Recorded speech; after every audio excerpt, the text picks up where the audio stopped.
नमस्कार, मैं मनदीप चौधरी। न्यूज 24 पर मेरे साथ एक खास मेहमान है। और वो क्यों है? दरअसल पिछले कुछ दिनों से दिल्ली से जुड़ी हर खबर इस ओर इशारा करती दिखाई देती है कि मानो दिल्ली एक जंग का मैदान बन गई है। केजरीवाल बनाम नरेंद्र मोदी, केजरीवाल बनाम नजीब जंग, केजरीवाल बनाम भीमसेन बस्सी। रोज बरोज यही खबरें आ रही हैं। ऐसा क्यों हो रहा है? यही जानने के लिए हमारे साथ दिल्ली पुलिस के कमिश्नर भीमसेन बस्सी साहब। बस्सी साहब, ये महाभारत क्यों है? ना महाभारत ये मानेंगे दिल्ली में हो रही है। महाभारत सीरियल की आप बात कर रहे हैं? मैं असल महाभारत की बात कर रहा हूँ। असल महाभारत वो वेद व्यास ने जो लिखी थी जी, उसकी बात कर रहे हैं। ये हमारी खुशकिस्मती है कि we have an epic like Mahabharat.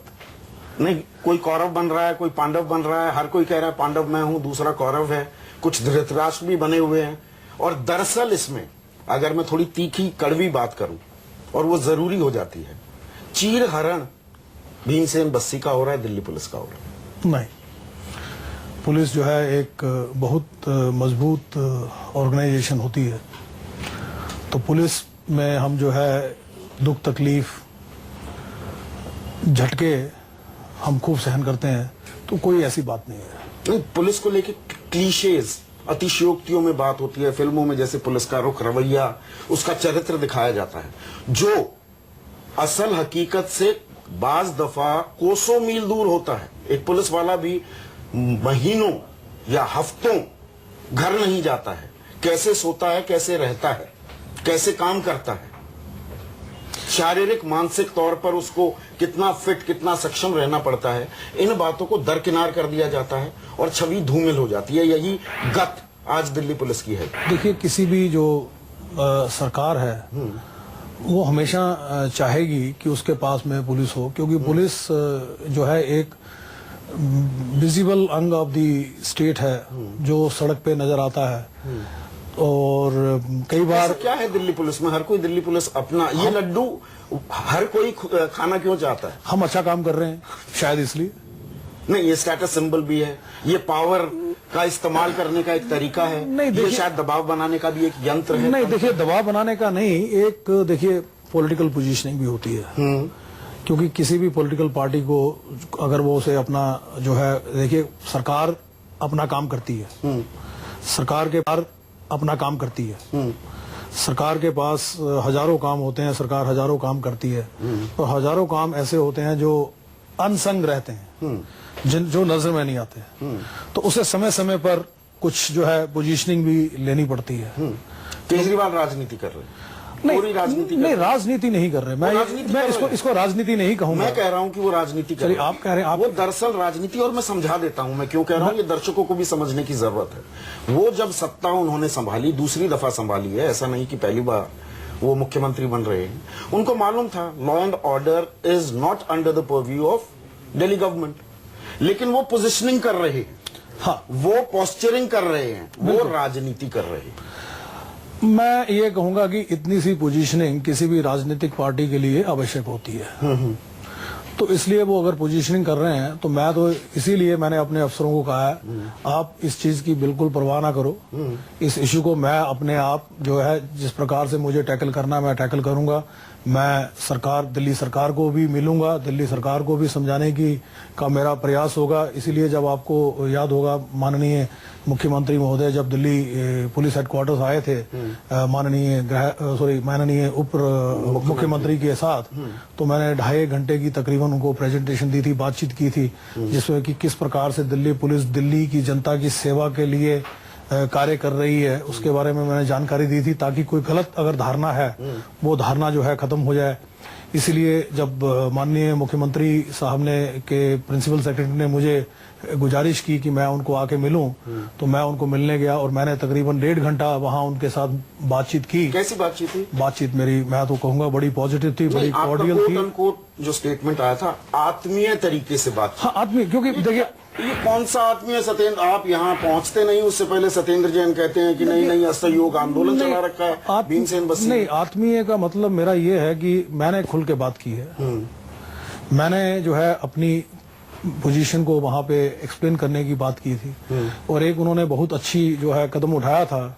उस कदम के लिए मेरे दिल में बहुत एक वो लिस्ट मांग रहे हैं SHO कहाँ कौन तैनात हैं, क्या क्या स्टेटस है, वो आप देने से इनकार कर देते हैं। ये कौन सा आदमी है? नहीं, देखिए ऐसा है कि मेरे को, मैं बता रहा था ये, देखिए मैं एक खुली किताब हूँ, क्योंकि police is an instrumentality of rule of law.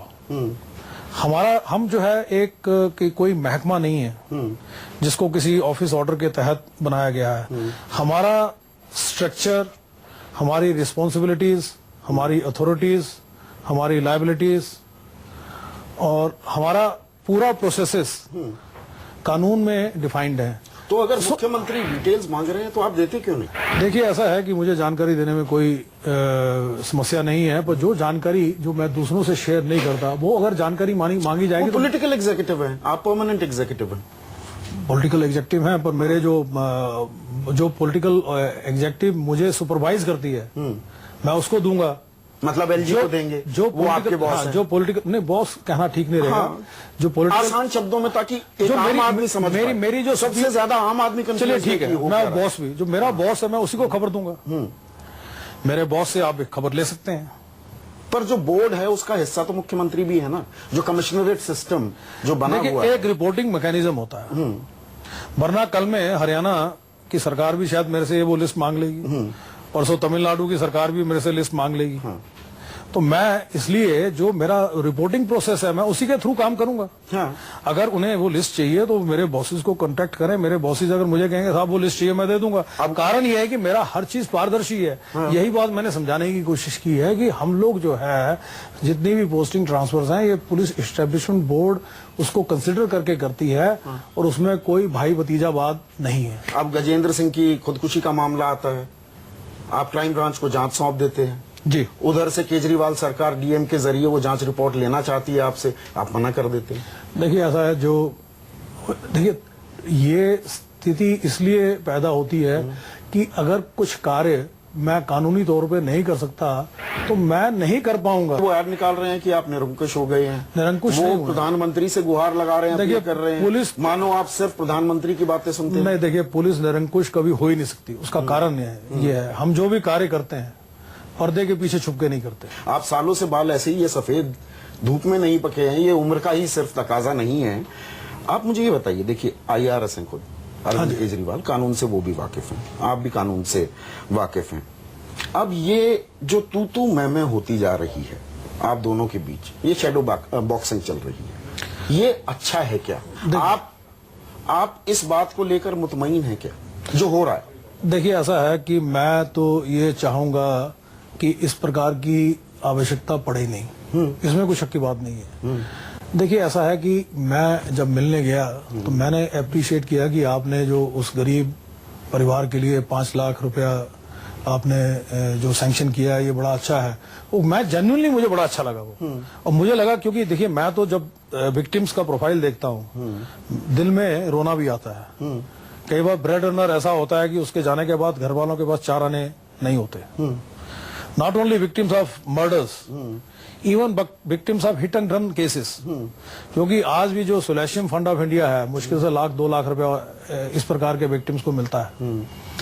तो ऐसे में जो अच्छी बात है उसके हम कायल हैं।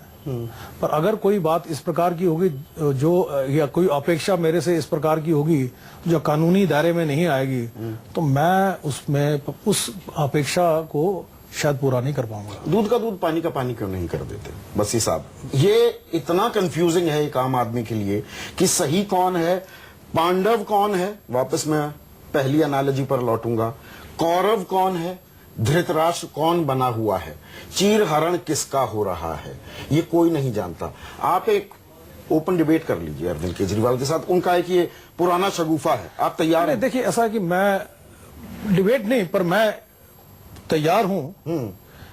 सार्वजनिक मंच पर आ जाइए ना आप दोनों। सार्वजनिक दिल्ली वासी है, उसको भरोसा तो मिले। मैं सार्वजनिक मंच पर भी जो है पब्लिक के सामने माननीय मुख्यमंत्री महोदया को मैं समझाने का प्रयास करूंगा कि दिल्ली पुलिस क्या कर रही है। और उनके जितने तर्क हैं उनकी आप काट देंगे, क्योंकि यहाँ पर प्रोपेगेंडा दोनों तरफ से चल रहा है। नहीं, देखिए ऐसा, मैं प्रोपेगेंडा के लिए नहीं करूंगा मैं, सिर्फ असलियत आ जाए। एक सच्चाई को जनता के सामने लाने के लिए मंच पर आने मैं को तैयार हूं। आमना सामना करने मैंने के लिए इन एनी तैयार है। केस उसी मैंने अपने अफसरों को इंस्ट्रक्शन दे दी है कि आप अगली फोर्टनाइट में या अगले महीने में जगह जगह जाके लोगों को अपने कार्य को एक्सप्लेन करें।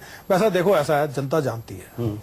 आप सार्वजनिक मंच पर केजरीवाल से मैं आपको करने को तैयार। देखिए, ऐसा है कि जनता जानती है। जनता बेशक ये नहीं कहेगी पुलिस जो है कोई एंजल्स हैं, पुलिसमैन एंजल्स हैं, और ये जनता ये भी जानती है कि ये पुलिसमैन दिन रात हमारी सेवा में लगे रहते हैं और कई बार अपनी जान भी जो है सेवा करते करते निछावर करते हैं।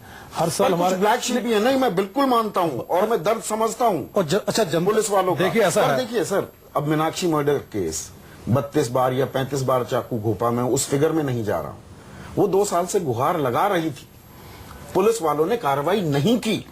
कुछ हैं दिल्ली पुलिस में ब्लैक शीप, उन पर सख्त डंडे वाली कार्रवाई भी करनी होगी। देखिए, मैं इस दुर्भाग्यपूर्ण केस के फैक्ट्स को इस समय डिस्कस नहीं कर सकता, क्योंकि ये अभी हमारा इन्वेस्टिगेशन का अभी इसमें जारी है। जिस केस की इन्वेस्टिगेशन जारी हो उसके फैक्ट्स को अगर मैं आपसे इस प्रकार डिस्कस करूंगा तो ये एक प्रोफेशनली ठीक नहीं होगा। पर मैं आपको ये बता सकता हूं, दिल्ली की जनता को मालूम है कि हम लोग जो है अच्छा काम कर रहे हैं और बहुत अच्छा काम कर रहे हैं। जितेंद्र तोमर, मैं मेरिट्स में नहीं जा रहा हूं केस के, जो सवाल आम आदमी सोच रहा है, अरे दिल्ली पुलिस के कानून मंत्री को जेल में डाल दिया, स्मृति ईरानी जेल में क्यों नहीं डाली जाती? उन पर भी वैसे ही आरोप लगे हैं। या दिलीप पांडे की बात आती है कि अरे सुना कि भाई पुलिस वाले ने उनको कुचलने की कोशिश की है। 21 आदमियों की एक लिस्ट की अफवाहें तैर रही है, ग्रेप वाइन में खबर बड़ी गर्म हो रही है। ऐसा पहली दफा कम से कम मेरे तजुर्बे में, और आपसे बहुत कम है मेरा तजुर्बा, ऐसा स्टैंड ऑफ पुलिस और सरकार के बीच होता दिख रहा है। और इसमें फिर कहीं ना कहीं शक पैदा होता है कि ये ऊपर से तो नहीं करवाया जा रहा। मैं आपको बताना चाहूंगा कि कोई ऐसी बात नहीं है। दिल्ली पुलिस पर कभी भी जो है इस प्रकार का प्रेशर नहीं रहा है कि आप इसको छोड़ दो या इसको बंद कर दो। और ये खुशकिस्मती है दिल्ली के निवासियों की कि दिल्ली में जो पुलिस का स्ट्रक्चर है ये एक बहुत ही निष्पक्ष, professionally capable of delivering structure है। और ये जो स्ट्रक्चर है ये कोई अचानक नहीं बना था। नहीं, अगर आप दिल्ली पुलिस कमिश्नर के पद पर ना बैठे होते sir, and you are a news buff, जी, you are a well read man, आप इस दुनिया में क्या कुछ हो रहा है उसकी अच्छी खासी समझ रखते हैं। For a moment sir, Delhi police commissioner की कुर्सी से उठकर अपने बेडरूम में एक आम आदमी की तरह सोचिए, ये आपको सब कुछ सामान्य लग रहा है? मैं बताता हूँ, आपने जो कहा, आपने खुद कहा है कि हवा में 21 नाम चल रहे हैं। तो जब आप बात करते हैं अरेस्ट की, आप बात करेंगे शायद मिस्टर तोमर की और मिस्टर मनोज की। 21 नाम अगर हवा में चल रहे हैं, 2 व्यक्तियों को गिरफ्तार किया जाता है, इसका मतलब कि पुलिस के पास में कानूनी तौर पर साक्ष्य रहे होंगे कि विच नेसेसिटेटेड उन व्यक्तियों की अरेस्ट। ठुल्ले को लेकर एफआईआर की बात हो रही है, कंप्लेंट दर्ज हो चुकी है। देखिए, ऐसा है कि ये जो शब्द का प्रयोग हुआ है, जब मुझे बताया गया मैंने तो विश्वास ही नहीं किया कि ये इस प्रकार के शब्द का प्रयोग किया गया। एफआईआर कर रहे हैं ना आप? मेरी गुजारिश नहीं है। उसके बाद में मैंने अपने साथियों को ये कहा है, हमें रोषित नहीं होना, इस प्रकार के शब्द से हमें विचलित नहीं होना।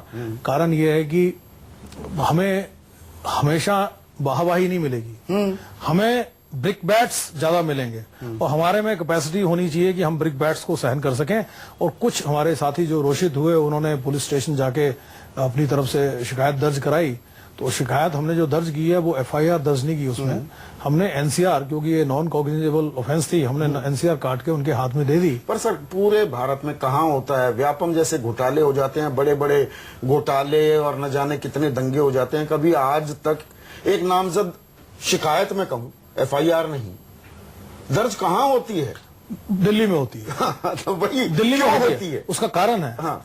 दिल्ली में 2012 में जो रजिस्टर्ड क्राइम था 54,000 था। 2014 में ये रजिस्टर्ड क्राइम हमारा 1,50,000 से ज्यादा हो गया है। कारण ये है कि मैंने अपने अफसरों को ताकीद किया, मतलब उनको इंस्ट्रक्ट किया है कि आपके पास अगर कोई व्यक्ति लेजिटिमेट शिकायत लेके आता है जिसपे एफआईआर बनती है, काइंडली रजिस्टर दी एफआईआर। मुख्यमंत्री पर रजिस्टर दी, यस, किसी पे भी अगर उस पे एफआईआर बनती है, नहीं, register कानून the हर FIR। जगह हैं, कानून इस तरह के हैं, पर अमूमन ऐसा स्टैंड ऑफ नहीं होता है ना। नहीं, मेरी गुजारिश तो आप खुद मानते हैं कि ये गैर जरूरी बात है, इसको छोड़िए, इस तरह के लोग बोलते रहते हैं। इसमें एफआईआर नहीं की गई है। आप वो कोट करते हैं, निंदक नेड़े राखिए, कि हटाइए। उसको हटा भी सकते थे, पर उसको बढ़ाया जा रहा। मैं बिल्कुल बढ़ाया नहीं जा रहा। और जिन्होंने केस को इस प्रकार की एफआईआर दर्ज करवाने की कोशिश की, हमने उनको कहा सॉरी, एफआईआर दर्ज नहीं हो सकती। इसको उनके हाथ में एनसीआर कटवा के उनको थमा दी गई। ऐड बन रहे हैं जी, हमारे को कंट्रोल दे दो, नहीं तो हफ्ते में 1 घंटा निकाल दीजिए। प्रधानमंत्री जी से ये मेरे ख्याल में मानो बस्सी साहब को है ही नहीं उनका। ये पुलिस वालों के लिए शायद एक मनोरंजन हो रहा है। अच्छा। मैं आपको बताना चाहूंगा, ये बल्कि मुझे किसी ने ये बताया कि मेरी उनकी नानी जो है उनके साथ में रहती हैं। तो मेरी नानी पहले वो जो सीरियल आते थे वो कुछ वो जो पहले 111, 110, 107, 8 चैनल की तरफ उन्हीं पे लगी रहती थी। जब से आप लोगों का ये कुछ शुरू हुआ है तो अब वो कहती है भी न्यूज चैनल लगाओ, उसमें बढ़िया एंटरटेनमेंट है। एक आखिरी तो सवाल, हमारे जो पुलिस वाले भी इस बात को समझते हैं, इसमें हमें मनोरंजन ढूंढना है, इसमें हमें रंज नहीं ढूंढना। फिर एक कड़वी बात कहूंगा, विश्व स्तर पर एक सिटी में इतनी बड़ी, बल्कि सबसे बड़ी तादाद वाली पुलिस फोर्स आज की तारीख में राजनीतिक पिंग पोंग में फंसी हुई है। मैंने अपने अफसरों को बड़ा क्लियर किया हुआ है। हाँ। ये एक जो मनोरंजन है इसको मैं खुद टैकल कर लूंगा। आप अपना कार्य करें, जनता की सेवा करते रहें, आपको इसमें समय बर्बाद करने की बिल्कुल आवश्यकता नहीं है। ये थोड़ा सा मनोरंजन जो है मैं अपने आप मैनेज कर लूंगा। Mister Bassi, it was a pleasure. Combative Bassi, आक्रामक भीमसेन बस्सी, और यहाँ पर अरविंद केजरीवाल, दिल्ली के मुख्यमंत्री अरविंद केजरीवाल को वो सीधे कह रहे हैं कि आना है तो सार्वजनिक मंच पर आ जाइए। अरविंद केजरीवाल लगातार ये चुनौती देते रहते हैं औरों को। यहां भीमसेन बस्सी कह रहे हैं आइए सार्वजनिक मंच पर और बात कर लेते हैं। जो आरोप हैं उनकी हकीकत, उनका दूध का दूध, पानी का पानी कर लेते हैं। आज इस खास पेशकश में इतना ही। नमस्कार।